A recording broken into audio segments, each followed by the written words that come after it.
On September 10, 2025, at Utah Valley University in Orem, Utah, a single gunshot shattered the air.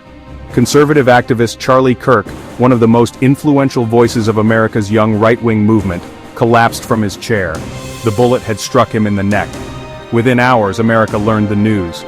Charlie Kirk was dead. This wasn't just an act of violence. Utah's governor called it what many feared, a political assassination. And it raises chilling questions about America's divisions, about the safety of public figures, and about whether the U.S. is entering a new age of political bloodshed. Kirk was at his Prove Me Wrong table during his American comeback tour debating students. Witnesses recall he was answering a question on gun violence when the shot rang out. The bullet came from the Low-C building, roughly 200 yards away. Some described it as a sniper shot. Chaos erupted. Students ran, screams filled the air, and Kirk was carried away bleeding. Hours later, it was confirmed. Charlie Kirk had been assassinated. Investigators detained a person of interest, but no confirmed shooter is in custody. The FBI calls it ongoing and high priority.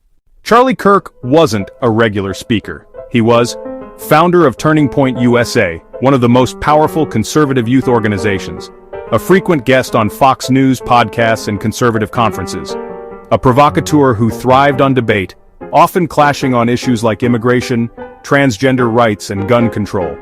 For his followers, Kirk was a culture warrior defending conservative America.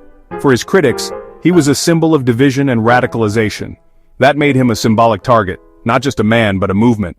This tragedy echoes a dark tradition in U.S. history. 1865, Abraham Lincoln, shot in a theater by a Confederate sympathizer. 1963, John F. Kennedy, assassinated in Dallas, the most shocking political killing in modern U.S. history. 1968, Robert F. Kennedy, gunned down after a campaign rally. 1981, Ronald Reagan, survived an assassination attempt outside a hotel. 2011, Gabrielle Giffords, shot in the head at a public event. She survived. 2017, Steve Scalise, critically wounded in a congressional baseball practice. 2025, Charlie Kirk, killed during a campus event. The first high-profile political assassination of the social media age. Each of these moments reflects a deep fracture in American society. Kirk's death shows that the fracture of the 2020s is not just political, it is cultural, generational, and digital. America is living in a climate of toxic polarization. Online hate and conspiracy theories are fueling real-world violence. Trust in institutions is collapsing. Both left and right increasingly view the other side not as rivals, but as enemies. And when public figures like Charlie Kirk, or anyone deeply symbolic, step into the spotlight, they become lightning rods. One of the most disturbing aspects, witnesses say security was light. Kirk sat in an open space, unshielded, visible to anyone nearby. Students walked freely up to his table with no bag checks. The sniper's position, 200 yards away, was not monitored. In a nation where political figures have been attacked before, how was such a high-profile figure left so exposed? Kirk's death will have ripple effects across America. Conservative movement.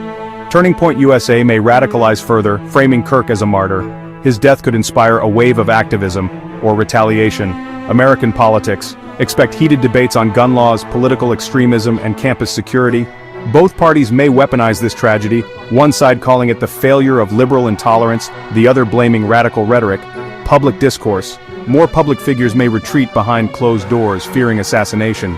Open forums, town halls, and debates, the backbone of democracy, could disappear under the shadow of violence. Unlike Kennedy or Giffords, Kirk's assassination unfolds in the age of social media. Videos of the shooting circulated instantly online. Memes, conspiracy theories, and political propaganda are already spreading at light speed. For millions, Charlie Kirk's assassination is not just a news story, it's content. This digital amplification makes the violence more potent. It's not just about the loss of one man, but about the viral weaponization of his death. The assassination of Charlie Kirk marks a chilling milestone in modern American life. It is the first major political assassination of the digital era. A murder carried out in front of cameras, streamed online, and dissected instantly across partisan lines. But at its core, this tragedy raises a deeper question. If America has reached the point where even campus debates are met with sniper fire, then what kind of democracy is left? The violence that claimed Charlie Kirk's life may not be the end, it may be the beginning of something darker. This is Talk Maniac. Stay awake, stay questioning, because the world is changing faster than you think.